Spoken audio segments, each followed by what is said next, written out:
ஏறத்தாழ அந்த கோயில்கள்ல இருந்து கோயில் நிதியை பயன்படுத்தி 10 கோடி ரூபாய்க்கு 10 கோடி ரூபாய் மதிப்பில ஒரு மல்டி லெவல் கார் பார்க்கிங் வசதியை அந்த கோயிலுக்கு ஏற்படுத்துவதற்கான திட்டத்தை இந்த அரசு அனுமதித்திருக்கிறது. இதற்கு முன்னால் இருந்தக்கூடிய அமைச்சர் அவர்கள் அதை அறிவித்திருக்கிறாங்க. அந்த கோயில்ல ஒட்டுமொத்தமாக மாதத்திற்கு வரக்கூடிய பக்தர்களின் எண்ணிக்கையே 500 தான் ஆவரேஜா. முந்தைய ஆட்சி காலத்தில் அப்போது அமைச்சராக இருந்த சேகர் பாபு 500 பேர் மட்டுமே வரும் கோவிலுக்கு 10 கோடியில் பார்க்கிங் அமைத்துள்ளதாக அமைச்சர் ரமேஷ்குமார் குற்றம் சாட்டியுள்ளார். எந்த அளவிற்கு கோவில்களை கமர்ஷியலாக மாற்றுவதற்கு கடந்த ஆட்சி காலத்தில் முயற்சி செய்து கொண்டிருந்தார் என்பதற்காக ஒரே ஒரு சிறிய உதாரணத்தை மட்டும் சொல்லிடுறேன்.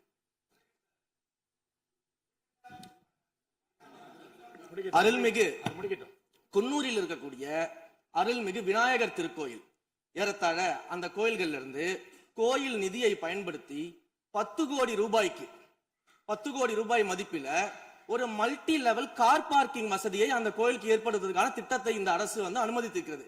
இதற்கு முன்னால் இருந்தக்கூடிய அமைச்சர் அவர்கள் அதை அறிவித்திருக்கிறாங்க. அந்த கோயில்ல ஒட்டுமொத்தமாக மாதத்திற்கு வரக்கூடிய பக்தர்களின் எண்ணிக்கையே 500 தான் ஆவரேஜா. அதே போல அந்த கோவில்களுக்கு அடிப்படையில கழிப்பறை வசதி கூட கிடையாது. இது மட்டும் இல்ல, குன்னூர் மற்றும் உதகையை சுற்றி இருக்கக்கூடிய அனைத்து பகுதிகளிலும் இருக்கக்கூடிய 50 கோவில்கள்ல பேசிக்கா இருக்கக்கூடிய டாய்லெட் ஃபெசிலிட்டிஸ் கூட அங்க இருக்கக்கூடிய கோயில்களுக்கு கிடையாது. அப்படிப்பட்ட இடங்கள்ல கோயில் நிதியை பயன்படுத்தி எதற்காக மல்டி லெவல் கார் பார்க்கிங் தேவைப்படுது? அப்ப இது கமர்ஷியல் திட்டங்கள் இல்லையா?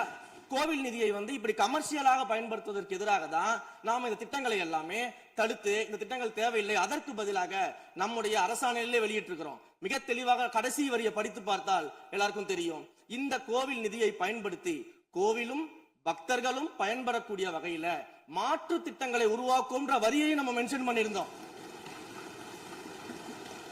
எந்த இடத்திலையுமே மக்கள் பயன்படக்கூடிய கல்வி நிலையங்களையோ இல்ல இது போன்ற மருத்துவ வசதிகளையோ நாம செய்து தர மாட்டோம்னு சொல்லல. இன்னும் சொல்ல போனா கடந்த 5 ஆண்டுகள்ல ஒன்றிய அரசின் நிதி உதவியோடு பழனியில பாத்தீங்கன்னா ஒரு சித்த மருத்துவமனை கட்டுவதற்கான நிதி உதவியை ஒன்றிய அரசு தருவதற்கு தயாராக இருந்தது.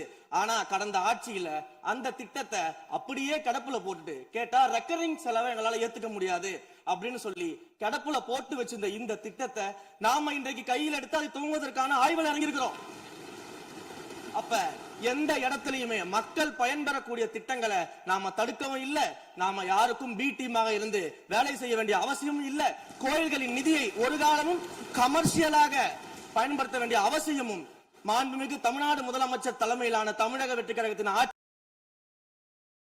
செய்திகளை உள்ளது உள்ளபடி தெரிந்து கொள்ள ரெஃப்ளெக்ட் நியூஸை சப்ஸ்கிரைப் பண்ணுங்க.